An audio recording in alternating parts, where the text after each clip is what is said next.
नमस्कार दोस्तों, स्वागत है आप सभी का जॉब एंड करियर के इस यूट्यूब प्लेटफॉर्म पर।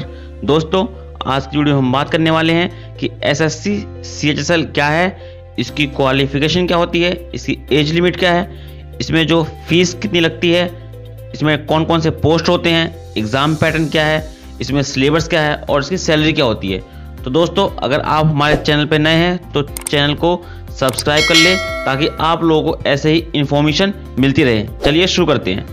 सबसे पहले हम जान लेते हैं कि एसएससी सीएचएसएल क्या है। Staff selection commission. दोस्तों, स्टाफ सिलेक्शन कमीशन एक ऐसा बोर्ड है जो एग्ज़ाम कंडक्ट करवाता है ग्रुप बी ग्रुप सी के पोस्टों के लिए।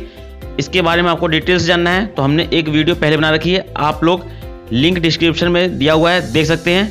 तो इसके अंडर एग्ज़ाम जो होता है कंबाइंड हायर सेकेंडरी लेवल, यानी कि ये 12th बेस्ड एग्ज़ाम है। कंबाइंड हायर सेकेंडरी लेवल ये नेशनल लेवल एग्ज़ाम होता है। इसमें आप लोग किसी भी स्टेट से हो आप पार्टिसिपेट कर सकते हैं और गवर्नमेंट जॉब पा सकते हैं। दोस्तों, ये 12th बेस्ड एग्ज़ाम होता है। अगर आप 12th पास हैं तो आप इस एग्ज़ाम को दे सकते हैं। इस एग्ज़ाम के द्वारा आप विभिन्न डिपार्टमेंट्स में, गवर्नमेंट के कई मिनिस्ट्रीज़ में आप जॉब पा सकते हैं। अगर हम इसकी क्वालिफिकेशन की बात करें तो दोस्तों, ये 12th पास एग्ज़ाम होता है। किसी भी स्ट्रीम से आप 12th पास होने चाहिए। अगर हम इसकी एज लिमिट की बात करें तो जो इसमें एज लिमिट है मिनिमम 18 साल और मैक्सिमम 27 साल होती है। दोस्तों, ये जनरल के लिए है। अगर हम अदर कैटेगरी की बात करें तो उसमें उनके अकॉर्डिंग रिलैक्सेशन दिया जाता है।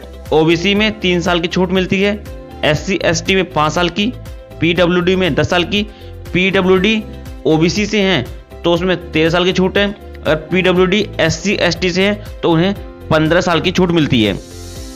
दोस्तों, अगर हम इसकी फ़ीस की बात करें कि इसमें फ़ीस क्या होती है फॉर्म भरने के लिए, तो जनरल और ओबीसी के लिए 100 रुपये लगते हैं फॉर्म भरने के, और SC ST and other female candidates के लिए जो है फ़ीस नहीं लगती है, ये बिना फीस के ही अप्लाई कर सकते हैं। दोस्तों, अगर हम इसके पोस्ट के बारे में जानें कि इसमें कौन कौन सी पोस्ट होती हैं, तो इसमें जो पोस्ट आती है वो है lower division clerk, junior secretariat assistant, postal assistant, sorting assistant, data entry operator और कोड क्लर्क।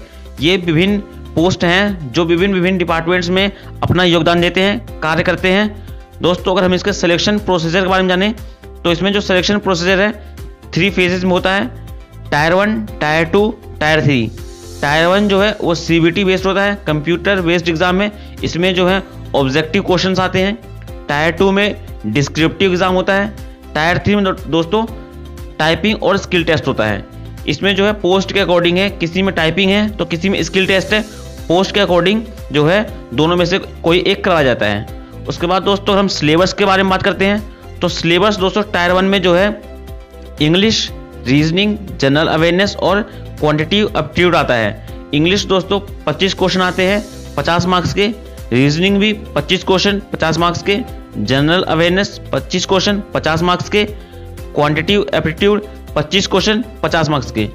टोटल 100 क्वेश्चन होते हैं और 200 मार्क्स के पेपर होता है। ये 200 मार्क्स में से आपका कट ऑफ डिसाइड किया जाता है, उसके अकॉर्डिंग आप लोगों का सिलेक्शन होता है।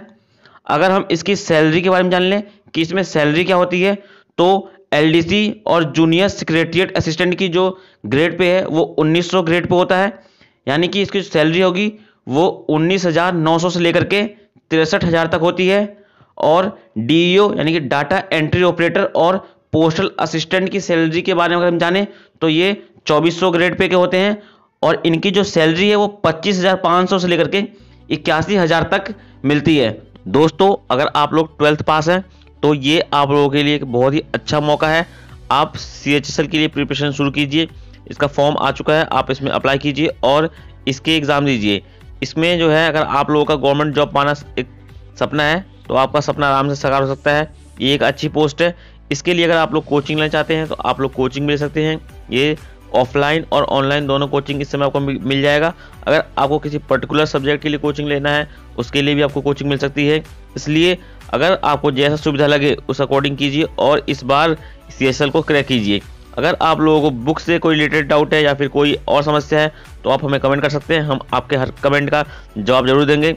आपको किसी तरह का कोई प्रश्न पूछना है तो जरूर प्रश्न पूछिए और मन लगा के प्रिपरेशन करते रहिए। जय हिंद, जय भारत। अगर आपको हमारा चैनल पसंद आया हो तो चैनल को सब्सक्राइब कर लें ताकि आप लोगों को ऐसे ही इंपॉर्टेंट इन्फॉर्मेशन मिलती रहे।